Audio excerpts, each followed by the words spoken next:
All right. So thank you everybody for coming out to this very first episode of MAB Ties. So you know how we are. We Phi Beta Sigma in here. We are representing. So for our very first episode, we got a special guest, our very own Great Lakes Regional Director, David Turner.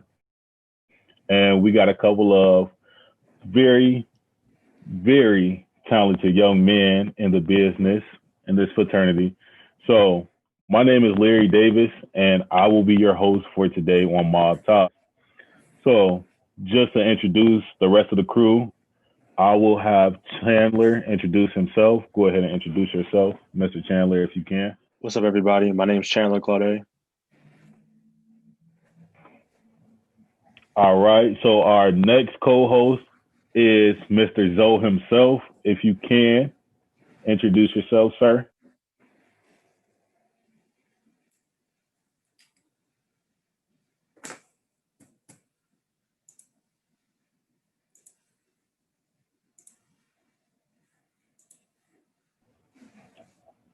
So we probably having some technical difficulties, but what we have here is Mr. Lorenzo Thompson himself. And like I said earlier, our very special guest. Hey, how you doing, guys? We got him. My name We is got him. Lorenzo Thompson. Say that again.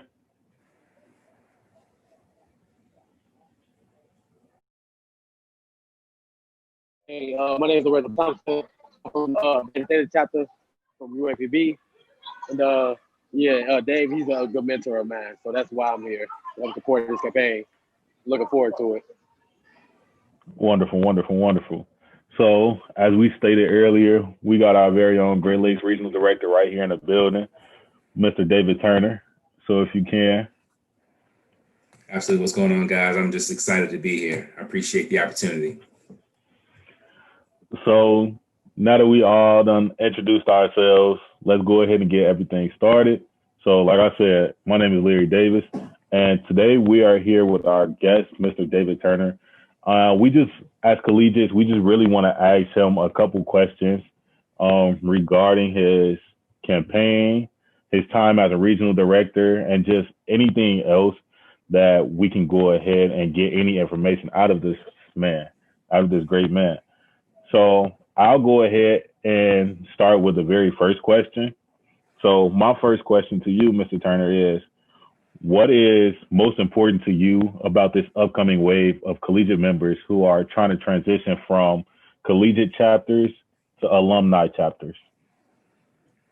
Yeah, one of the things for me is, I was initiated as a collegiate, and one is, just the fun of the experience as a collegiate, and then the youthfulness that you guys bring. You guys, at this stage, from a technology perspective, from a leadership perspective, from just an ideas perspective, talent levels have exactly what we need in the fraternity. And so we need to ensure that you guys are making it over to alumni chapters. And then we need to also make sure that the alumni are letting you guys flourish. And so they're not telling you, take a seat right now, learn. Absolutely, you gotta, get some coaching, so forth. But one of the things that was beneficial to me is that I was allowed to lead in the organization very early.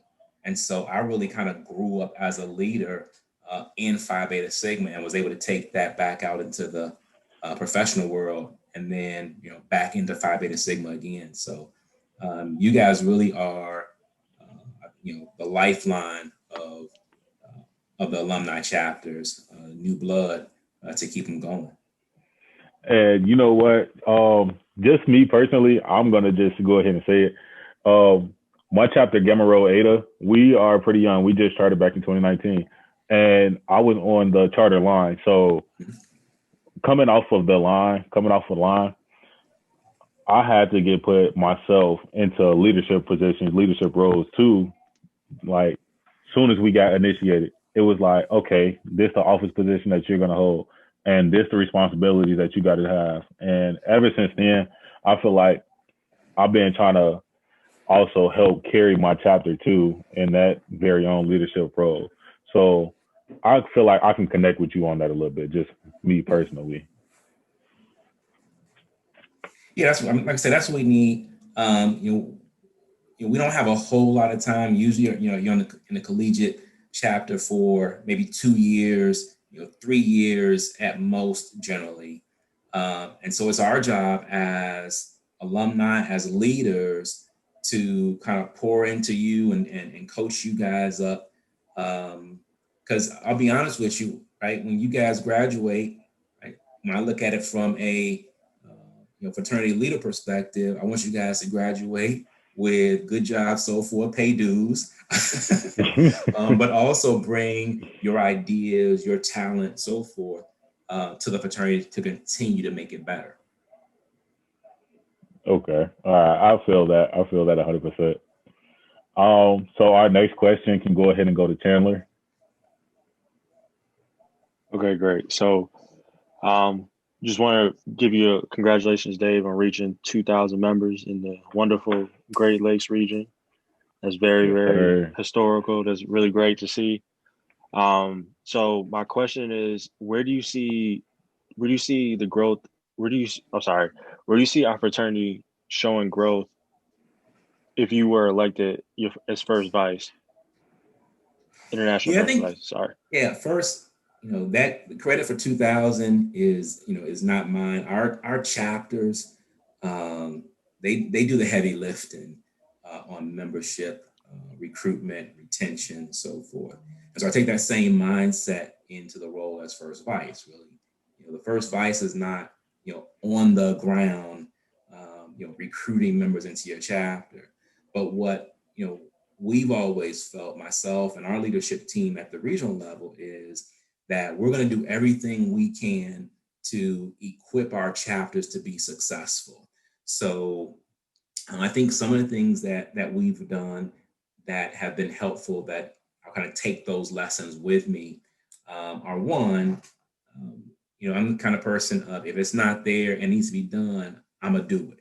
So, we had some gaps in the Sigma Leadership Academy, where we felt like we needed to be developing brothers for roles, engaging brothers. So we went and did our own leadership development program. We felt like we needed some recruiting content that spoke more to a younger audience that wasn't there. So we went and did our own. And then, in terms of engaging brothers, we really just reached out to brothers and said, tell me what your passion is, tell me what interests you.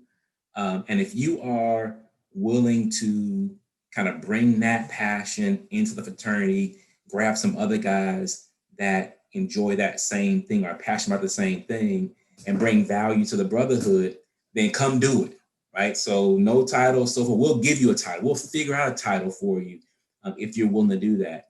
And so I think that openness to say, right, the tent is big. If you're willing, we got a spot for you. I think that spoke to brothers.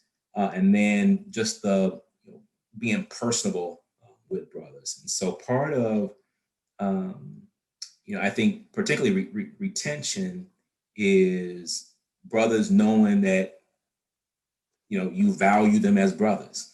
And so I had a lot of conversations with brothers say, hey, I never had a regional leader call me before and check in on me before.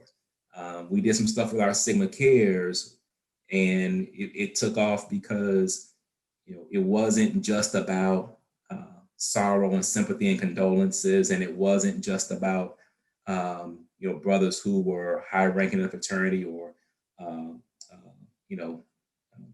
memorable brothers in the fraternity. It was about just the average brother checking in with you, seeing how you are, so forth.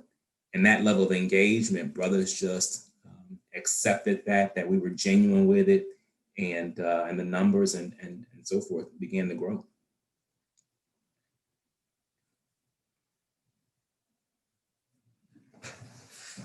No, thank you for that, Dave. Okay, so with those two out of the way, Lorenzo, are you ready for your questions to be asked? Yeah, I'm ready. One? Okay, go ahead, my good sir.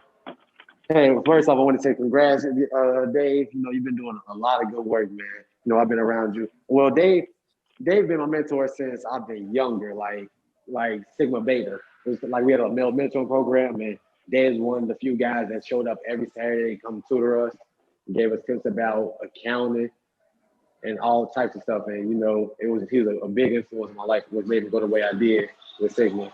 So definitely shout out to Dave and all the great work he did in the Great Lakes region.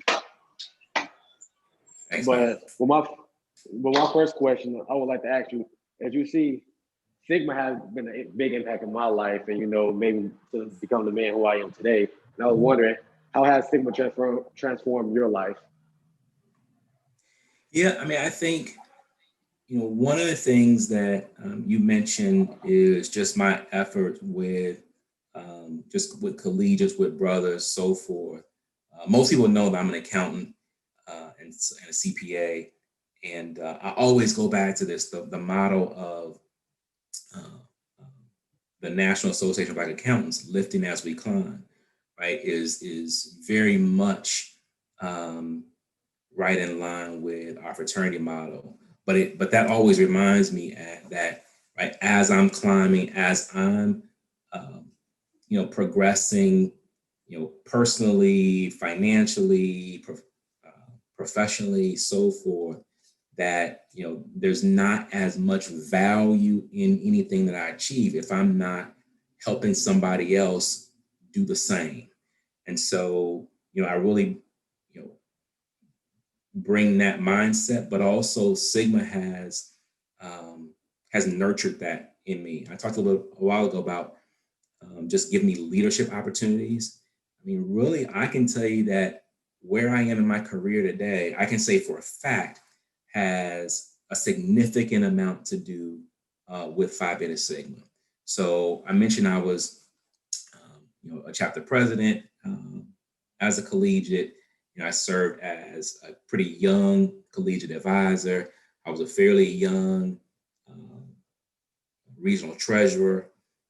And what I was able to do was to take these leadership opportunities in Sigma, and in my previous corporate role, we had kind of an internal resume, and there was a section where you could put other experience that wasn't from your positions that you've had in the company.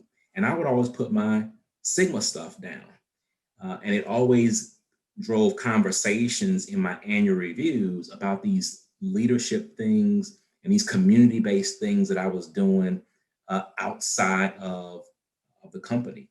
And so, I really say, that gave me some other discussion points inside the company, which allowed me some leadership opportunities and some growth opportunities that then I was able to bring back into Sigma as well. And even in the role I'm in today, I got this role. I was sitting in my office, my corporate office at another employer, and a brother who I've known, who pledged me, called me and said, "Hey, I'm aware of this opportunity. The prior CFO resigned, and they're looking for somebody. I know the owner. Can I give them your name and your resume?" Sure. And it was such a blessing, because it was, with where I was, my family and so forth, it was the perfect opportunity at the perfect time in the perfect place. And it was because of the relationship I had with that Sigma brother and the trust he had in me to give my name, to kind of this professional contact that he had, that allowed me to be in this spot. So, I've gained a lot from, my involvement in Sigma. And so that's what I kind of bring to a message I give to younger brothers, that it truly is it's not just an ad and a tagline about the networking and so forth. I'm an example, a true testament that, that value truly is there. And then I'll say the last thing, and then I try to be that person as well, in that I've also been able to hire some up and coming young single brothers, or give them temporary employment, what have you, to make sure they know that I'm also paying forward with them what I believe I've received from the fraternity.